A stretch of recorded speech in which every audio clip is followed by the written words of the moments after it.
Hello there, coming well from Zelda Tears of the Kingdom appears to be leaking at least on the hardware and physical marketing front.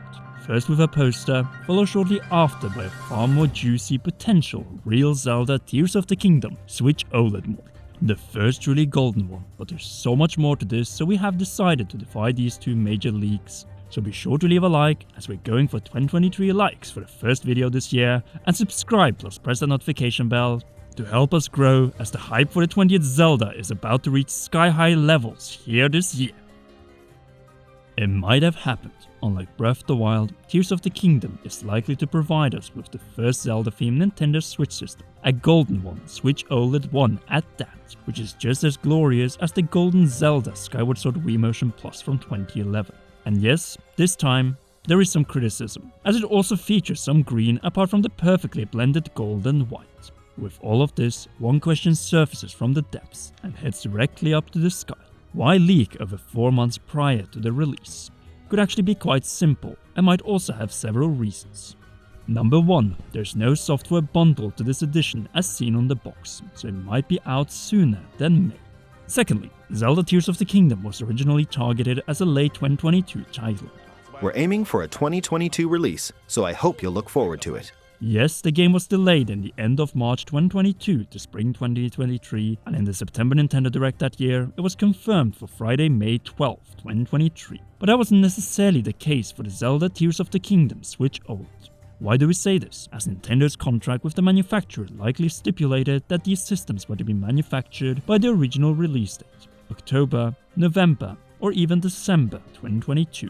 With this possible information, it shouldn't surprise anyone that this leak happened after what we saw of leaks earlier this year from Chinese team members in Nintendo's debugging, localization teams, and factories. This way, Pokemon Scarlet and Pokemon Violet leaked nearly half a year prior to release with map, gym leaders, Elite Four, and new Pokemon. The same happened with Splatoon 3, so this physical OLED model leaking should actually have been expected.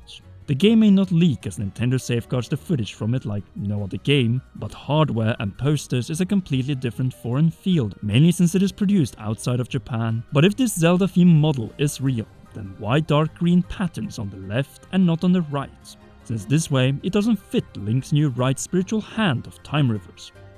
To answer that, I will say that it fits better with the Joy-Con placement, but there's a far more simple in-game explanation, as the whole themed system represents Link's new quest in the sky, and the same goes for the Joy-Cons, specifically the new tunic that we've so far only seen in clips set in the sky.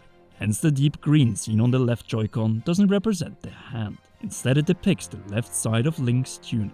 But why white on the right Joy-Con, as this one depicts the right side of Link's new ancient Greek-inspired tunic, which you also guessed is white.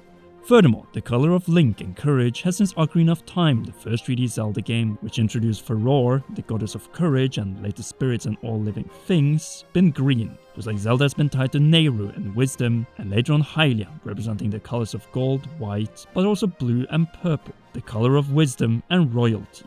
While Ganondorf is red, representing Din, the goddess of power, and the red earth, along with the original Demon King, Demise. The more you look at it, it all ties to the key lore of Zelda: power, wisdom, and courage. Underground, surface, and sky. The new layer is the sky, so naturally green on the controller, as it is on Link's left side of his new tunic, but also the green vials on the left side of his hip, and it's also the side that the Master Sword was used by the heroes clad in green after the first hero. But there's actually more to it, as the right controller is designed brilliantly to not obstruct the buttons and well highlight the right analog stick, with the new, likely Zonai sky circle pattern replacing the ancient Sheikah pattern of the surface seen throughout Breath of the Wild. Actually, there's even more to this, as on both Joy-Cons we find the same symbol, consisting of a lotus flower and eye pattern. The same is observed on the green stone automaton from the E3 2021 trailer, the all-seeing eyes hanging from its side, and above it, the closed lotus. For anyone wondering, the lotus is known as the immortal flower as it blooms by opening up and then closes for the winter, just to bloom again the next year. Hence it has gained an undisputed position as a symbol of immortality and of time, and can be seen as a symbol of time reversal in Buddhism but also by the Zelda team, and is revered as such across much of East Asia, quite fitting with the 2 clips seen thus far.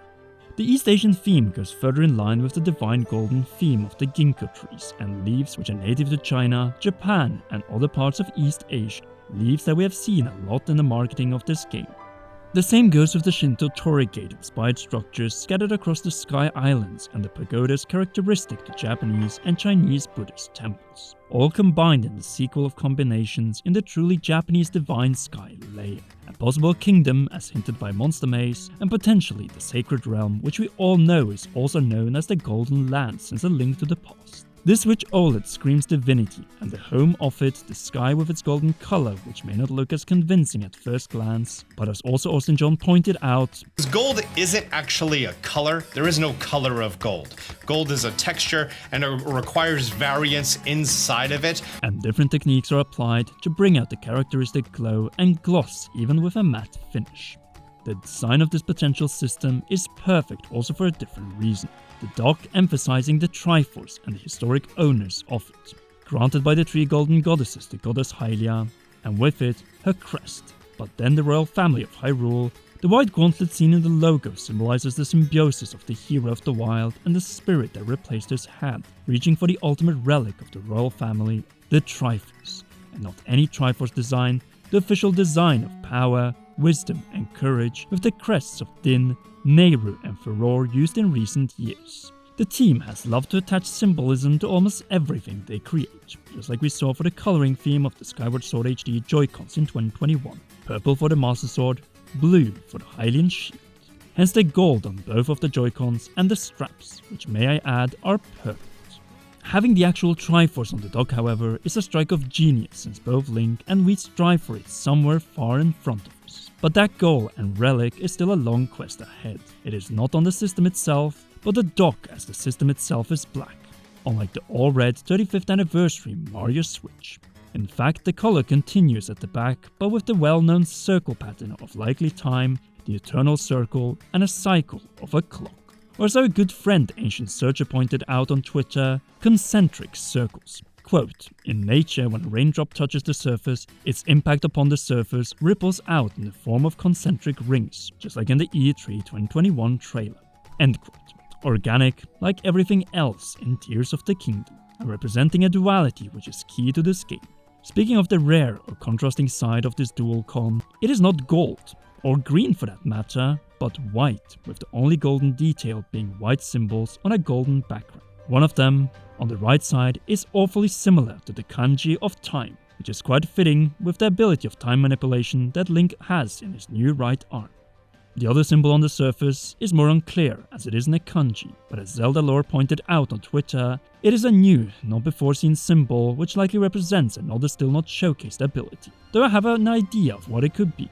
One that might represent the all-seeing eye of Horus, seeing that Zelda is taking some inspiration from the really earliest civilizations of the Western world for this game, ancient Greece, and prior to it, we had the ancient Egyptian kingdoms and its customs, one of the most central being the Eye of Horus. Also, we have the golden SR and SL buttons in contrast to the black surroundings. Seriously, chef's kiss. Mwah. This might be the most well thought out and best themed Nintendo Switch ever. It is regal / divine, but also not over the top, and subtle at the same time as seen from the back cover of the dock. No doubt, if this is an official Nintendo Switch OLED Zelda Tears of the Kingdom edition, then I'm getting it right away when it comes for pre-order. And if that wasn't enough, we still have one more leak to cover before we conclude.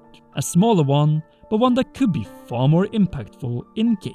Namely, the Switch Online icon on a leaked Dutch promotional poster. Though to be completely honest, this could mean everything from online co-op, like in the case of Pokemon Scarlet and Violet, to something as simple as that Nintendo Switch Online is required for certain mundane features. You know, like cloud saves which are exclusive to Nintendo Switch Online subscriptions, and key to not lose the progress of a game that we are likely to not have much more than 1 to 2 primary save files for, and each of these will have hundreds of hours of playtime on them. It makes sense to include this in the marketing when this feature was still not present when Breath of the Wild came out in 2017, but was added with paid Switch Online in 2018. Naturally, there could also be some more to it and a possible hint to some sort of save data transfer from Breath of the Wild or even Skyward Sword HD. A lot of options, but this logo itself is not worth extending to 8 and definitely not 10 minutes alone. Most likely, it is something minor, like cloud saves for this adventure, set in a big part in the sky on floating islands with, well, plenty of clouds, though potentially it could be something more. Either way, these are the only 2 in Goose Science official leaks we've had of Tears of the Kingdom so far. If you haven't already, then be sure to leave a like, subscribe and press the notification bell. To all of you who watched until the end, thank you. And the same goes to all our patreon.com/CommonRealm patrons, and in particular, role producer Charles. You rock, and please enjoy one or both of these 2 awesome videos.